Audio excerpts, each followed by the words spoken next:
Hello दोस्तों, 12 जुलाई साल 2038 1500 feet से भी ज़्यादा बड़ा एस्टेरॉयड धरती के बहुत पास से गुजरेगा। अगर यह धरती से टकरा जाता है तो ऐसी बर्बादी देखने को मिलेगी जो मानव के इतिहास में कभी ना देखी गई होगी। और जापान में गिराए गए बम से 2 मिलियन से भी ज़्यादा गुना एनर्जी प्रोड्यूस होगा। 100 मीटर के सुनामी वेव उठेंगे और शहर के शहर इसमें बर्बाद हो जाएगा। इतना ही नहीं, नासा ने अलर्ट जारी किया है कि प्लैनेट साइज एस्टेरॉयड धरती से आकर टकरा सकता है। नासा की रिपोर्ट के अनुसार इस एस्टेरॉयड का टकराने का चांस 72% बताया जा रहा है। वहीं नासा के बाद इसरो के चीफ ने भी वार्निंग दिया है कि अर्थ डिस्ट्रॉइंग एस्टेरॉयड धरती के तरफ बहुत तेजी से बढ़ रहा है, जिसके इफेक्ट से हम लोग भी एक्सटेंड हो सकते हैं। और इसरो के चीफ ने कहा है कि मार्स पर माइग्रेट करना एक ऑप्शन हो सकता है। आखिर कितनी सच्चाई है इन सभी दावों में? अगर ऐसा होता है तो क्या मानव जीवन खत्म हो जाएगा, जैसे आज से करीब 66 मिलियन साल पहले डायनासोर का खात्मा हुआ था? तो दोस्तों, आज के इस वीडियो में जानेंगे कि कितनी सच्चाई है इन सब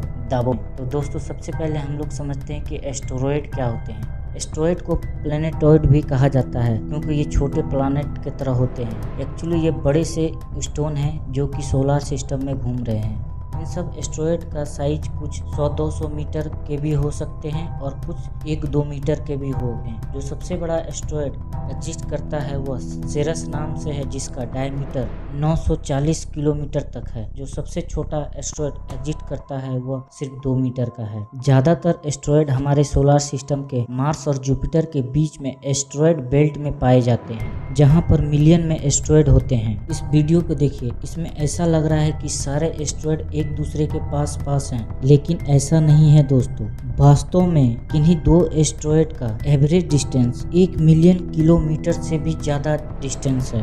इन्हीं में से कभी कभी कुछ एस्टेरॉयड बेल्ट से निकल के धरती की ओर बहुत तेजी से बढ़ने लगते हैं, तो उसे हम नियर अर्थ ऑब्जेक्ट भी बोलते हैं और इसको हम लोग शॉर्ट फॉर्म में नियोस भी बोलते हैं। इन नियोस को हम लोग एस्टेरॉयड भी बोलते हैं, कॉमेट भी बोलते हैं और मेटेरॉयड और मेटेरॉइड्स भी बोल सकते हैं। अब आप लोग सोच रहे होंगे कि इसमें डिफरेंट क्या होता है। तो बेसिकली ये सारे एक तरह के पत्थर के टुकड़े ही होते हैं। तो दोस्तों, आपका सवाल आ रहा होगा कि ये कैसे बनता है और इनमें डिफरेंट क्या है। तो एक्चुअली एस्टेरॉयड रॉक और मेटल से बने होते हैं।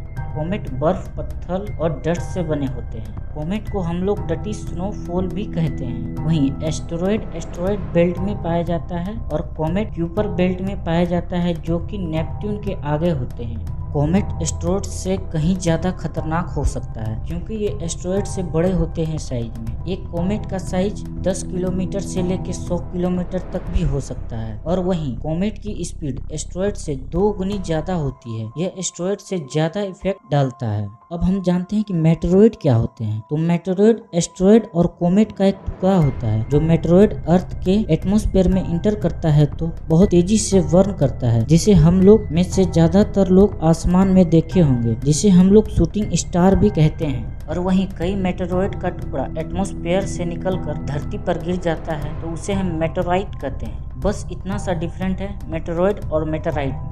लेकिन हमारे लिए इम्पोर्टेंट है एस्टेरॉयड, जिससे हमें खतरा है और खतरा जायज है क्योंकि आज से करीब 66 मिलियन साल पहले डायनासोर के साथ हो चुका है और डायनासोर एग्जिस्ट हो गए थे। अगर ये एग्जिस्ट हो सकते हैं तो हम लोग भी हो सकते। तो दोस्तों, आखिर कितनी सच्चाई है इन सब आर्टिकल में? तो दोस्तों, ये सारे के सारे आर्टिकल फेक हैं। अगर आपने ध्यान से पढ़ा होगा तो आर्टिकल के नीचे क्लियरली लिखा हुआ है कि NASA recently conduct hypothetical exercise to access the planet preparedness against the asteroid impact. इसका मतलब ये है कि नासा जो है अपने वैज्ञानिकों और अपने सलाहकारों के द्वारा एक ऐसा एक्सपेरिमेंट कर रहा है ताकि भविष्य में कभी अगर एस्टेरॉयड का हमला हमारे अर्थ पर होता है तो उसको कैसे रोका जा सके। और नासा ने सक्सेसफुली इस सीन को क्रिएट करके बता दिया कि हम आने वाले एस्टेरॉयड को खतरे को इन फ्यूचर रोक सकते हैं। दोस्तों, आज की वीडियो हमारी यहीं समाप्त होती है। अगर आपको वीडियो पसंद आई तो चैनल को लाइक करके सब्सक्राइब करें ताकि ऐसे और से इंटरेस्टिंग वीडियोस आपको मिलती रहे।